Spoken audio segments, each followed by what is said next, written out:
Un simple régime. Ça, c'est mes petites notes, vous voyez? C'est une petite note que je voulais vous partager à la suite, ici, maintenant.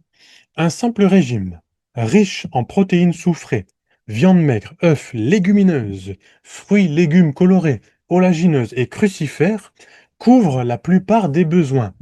Là, c'est pour le stress oxydatif, d'accord? Donc, c'est intéressant, stress oxydatif et inflammation. On lutte contre tout ça. Sauf que les situations de stress oxydant élevé, sport intensif, voilà, je vous en ai parlé dans les vidéos précédentes. Alcool, pollution, pathologie chronique, et oui, peuvent justifier un soutien ciblé.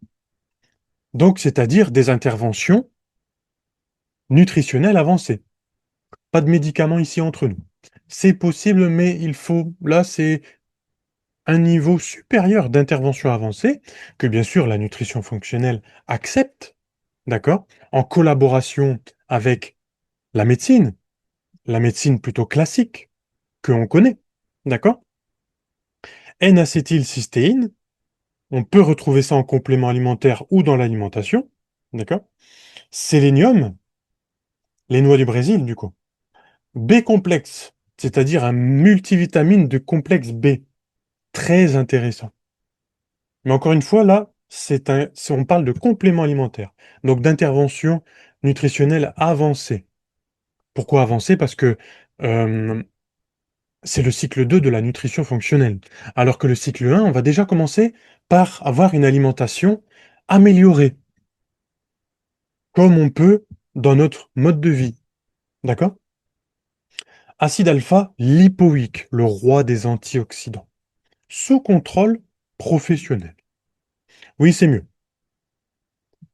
Parce que un complément alimentaire,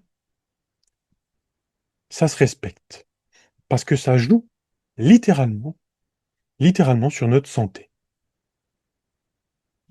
Un dysfonctionnement chronique de la testostérone ou de la spermatogénèse peut être considéré dysfonctionnant, chronique, dû à une inflammation chronique persistante de bas grade, silencieuse. D'accord? C'est-à-dire qu'on ne le repère pas tout de suite. On va avoir des coups de fatigue, on va avoir du mal à développer sa masse musculaire, on va prendre un petit peu d'adiposité autour du ventre, on ne va pas se sentir bien, on peut avoir des coups de fatigue ou alors avoir du mal à réfléchir, un brouillard mental par exemple. Donc ça, une inflammation chronique une petite, ça peut avoir toutes ces coïncidences-là. Si on veut rétablir l'équilibre, ah bah vous voyez, je vous parle d'équilibre dans cette vidéo depuis le début.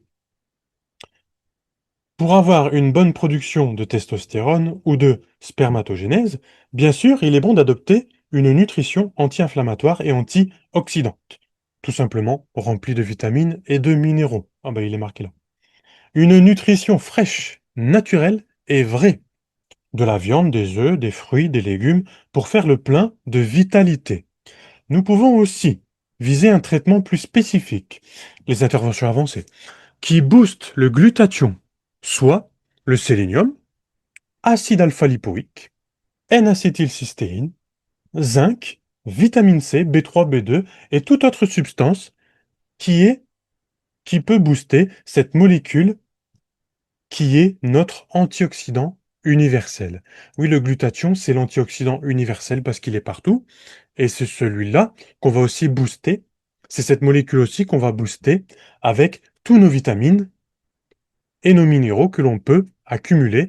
Et c'est surtout cette molécule qui lutte contre ce stress oxydatif. Donc la fatigue, la destruction moléculaire, euh, c'est vraiment la molécule de la fatigue, tout ce qui est stress oxydatif, c'est-à-dire les espèces réactives à l'oxygène, hein, tout ce qui est peroxyde d'hydrogène, tout ça. Tout ça, c'est dans notre corps lorsque l'on fait beaucoup d'efforts, ou que l'on réfléchit trop, ou que parfois on a des voies biochimiques qui sont trop activées sans même qu'on fait rien.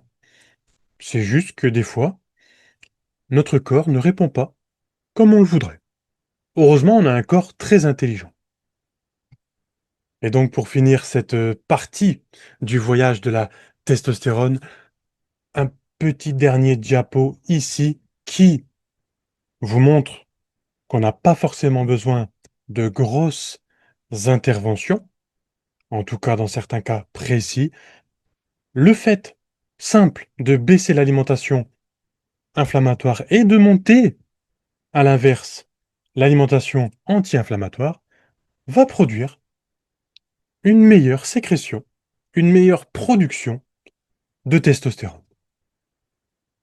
Et on est d'accord que dans ce schéma, il n'y a pas que la testostérone qui va rentrer en compte.